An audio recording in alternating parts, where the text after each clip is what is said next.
Hello friends, welcome to my education formation channel में आपका स्वागत है। दोस्तों, यहाँ पे पेंशन 30% से बढ़कर के हुआ 50%। सुप्रीम कोर्ट के केंद्र को दिया आदेश। तो बहुत बड़ा यहाँ पर बिग ब्रेकिंग न्यूज़ है। पेंशन 30% था, बट उससे बढ़कर के 50% न्यूनतम पेंशन जो है 15,000 सुप्रीम कोर्ट ने केंद्र सरकार को दिया आदेश। अब अभी के नियम के अनुसार कर्मचारी जब रिटायर होते हैं तो उनको जो है उनकी अंतिम बेसिक का 50% पेंशन के रूप में दिया जाता है। और ये पेंशन जो है 9,000 रुपये से कम ही नहीं होनी चाहिए। और वही फैमिली पेंशन की बात करें तो कर्मचारी की सेवा के दौरान जब मृत्यु होती है तो उसे कैश में पूरे 10 सालों तक कर्मचारी के अंतिम बेसिक पे का जो है 50% दी जाता है और उसके बाद 30% पेंशन दी जाती है। और ये पेंशन भी 9,000 से कम नहीं होती है। तो अब देखेंगे पेंशन में जो है न हो कटौती। सुप्रीम कोर्ट में जनहित याचिका दायर, मतलब जो भी है सारा कुछ इंक्लूड करने वाले हैं। तो आप यहाँ पर देख सकते हैं कि पेंशन में न हो कटौती। कर्मचारी की सेवा में रहते मृत्यु होने के बाद उसके परिवार को पहले 10 सालों तक बढ़ी पेंशन यानी कि 50% के हिसाब से दी जाती है। उसके बाद 30% के हिसाब से पेंशन मिलना शुरू होती है।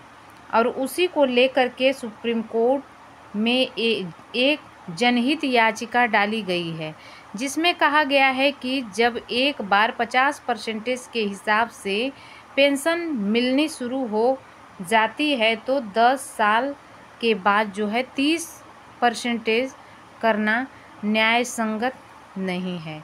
50% बढ़ी पेंशन के हिसाब से पेंशन भोगी का रूटीन बन जाता है और ऐसे में 10 साल के बाद कटौती करना उचित नहीं है। सुप्रीम कोर्ट में जनहित याचिका दायर।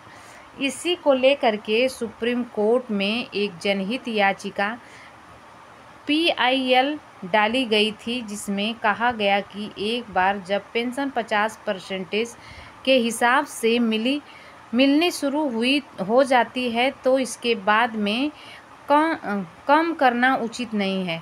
आपको बता दूं कि कर्मचारी सेवा में रहते हुए अगर कम समय में ही स्वर्गवासी हो जाते हैं तो ऐसे में उनके परिवार के पालन पोषण का पूरा बोझ उनकी विधवा पर आ जाता है और उनकी आय का एकमात्र साधन पारिवारिक पेंशन होता है, जो कि ऐसे में 30% पेंशन में गुजारा करना काफ़ी मुश्किल हो जाता है। तो यहाँ पे देखेंगे CJID वाई चंद्रचूड़ की अध्यक्षता वाली पीठ में सुनवाई। सुप्रीम कोर्ट में इसी को लेकर के एक जनहित याचिका PIL डाली गई थी, जिसमें जो है एक मृतक पूर्व सैनिक की फैमिली पेंशन को लेकर के सवाल उठाया गया था।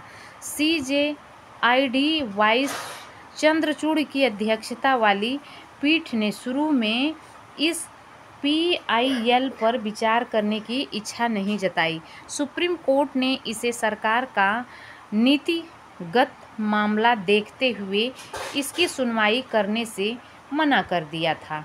बाद में वरिष्ठ अधिवक्ता निषेध गुप्ता ने अपनी दलीलों से सुप्रीम कोर्ट को केंद्र सरकार से जो है जवाब मांगने के लिए मान लिया। वकील ने ये दलील दी कि अपनी दलीलें में वकील ने कहा कि जब किसी पूर्व सैनिक की कम उम्र में मृत्यु हो जाती है तो उसके परिवार को उसे वेतन को भी खो देता है, जो कि वह दूसरी नौकरी करके हासिल कर रहा होता है।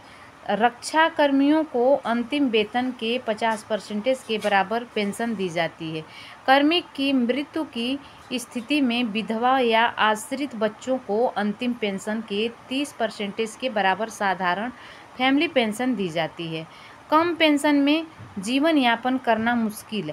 किसी सैनिक की मृत्यु के बाद विधवा या आश्रित को फैमिली पेंशन दी जाती है ताकि वह मृत सैनिक के परिवार के उन सभी सदस्यों का भरण पोषण कर सके जो उसके जीवन काल के दौरान उस पर निर्भर थे। हालांकि पेंशन में इतनी कमी होने से जीवन यापन करना काफ़ी मुश्किल हो जाता है। याचिका में वकील ने दलील दी कि सरकार की यह पेंशन नीति मनमानीपूर्ण और अनपूर्ण है, जो कि संविधान के अनुच्छेद 14 और अनुच्छेद 21 के तहत जो है मृत सेवा कर्मियों की विधवाओं और आश्रित बच्चों के अधिकार का उल्लंघन करती है। सुप्रीम कोर्ट ने केंद्र सरकार को दिया तलब। वकील की दलील सुनने के बाद सुप्रीम कोर्ट ने केंद्र सरकार से इस मुद्दे पर जवाब मांगा है और सुप्रीम कोर्ट ने कहा है कि पेंशनधारकों की कठिनाई को देखते हुए क्यों न आजीवन पर्यंत बिल्कुल जीवन पर्यंत 50% के हिसाब से फैमिली पेंशन का लाभ दिया जाए। साथ में न्यूनतम फैमिली पेंशन 9,000 से बढ़ा के 15,000 रुपये किया जाए। फैमिली पेंशन 15,000 रुपये होनी चाहिए।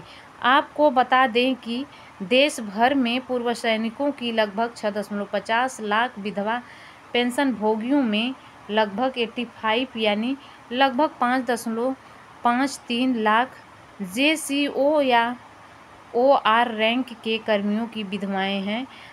PIL में वकील ने दलील दी कि औसतन एक सैनिक का अंतिम वेतन 50,000 रुपये है, जिसका मतलब है कि सशस्त्र बलों से रिटायरमेंट के बाद कम उम्र में मरने वाले पूर्व सैनिक की विधवाओं के लिए सामान्यतः फैमिली पेंशन लगभग 15,000 रुपये होनी चाहिए। तो दोस्तों, इस तरह की अपडेट पाने के लिए लगातार बने रहिए हमारे चैनल पे, और हम जो है आपको update time to time provide करते रहेंगे।